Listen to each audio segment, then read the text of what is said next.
So what's great about the arbitrage is it lets you get in at a fairly low price point with low risk and low commitment.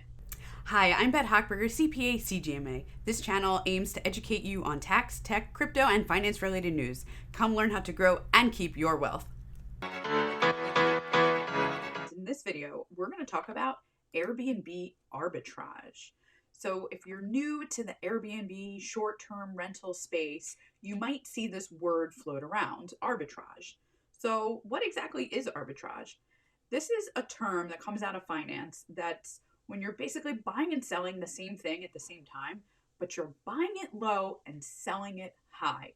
So in this specific case, what you're looking at is getting a rental, right? So you might sign a lease, you have a rental, and at the same time, you're listing that property on the short-term rental platforms like an Airbnb. So hopefully you're renting it out on Airbnb at a higher rate than you're paying for having that lease. So that's basically how it works. Now, what are the benefits of doing this? So it's expensive to buy real estate. You might not have a down payment set up. You might not be able to get financing. You might not be ready to make the commitment to own an investment property just yet. So what's great about the arbitrage is it lets you get in at a fairly low price point with low risk and low commitment.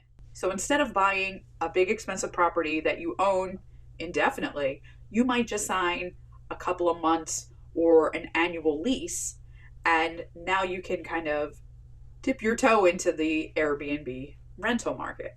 So much lower initial investment than if you say had to go outright buy a property. Now, what are some challenges? Well, the big one from your favorite tax gal, you are missing out on depreciation.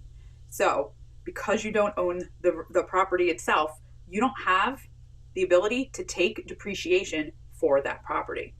You are going to be able to deduct the rent that you're paying, but you can't take the depreciation. You can't do a cost segregation study. You can't do any of those things that really amp up those deductions in the first couple of years.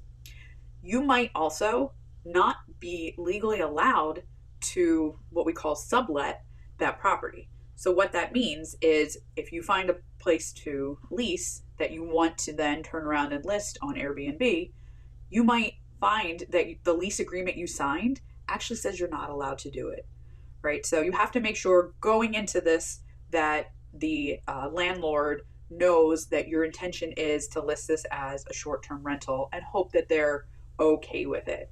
Now, you might also, depending on the type of property, you might find that even if it's not prohibited in your lease, your landlord might not be happy, right? And if you've got close neighbors or if it's an apartment, your neighbors might not be happy. So this could cause you some headaches and some heartache if it's not cleared ahead of time. All right, so those are really your big drawbacks. So I hope that explains a little bit of how the Airbnb rental arbitrage system works. If you have any questions or comments, please drop them below, and always feel free to contact my office to schedule a consultation. And we'll see you next time.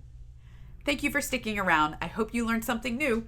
Please leave a comment, like, and subscribe to my channel if you want to continue improving your tax and financial literacy. Bye.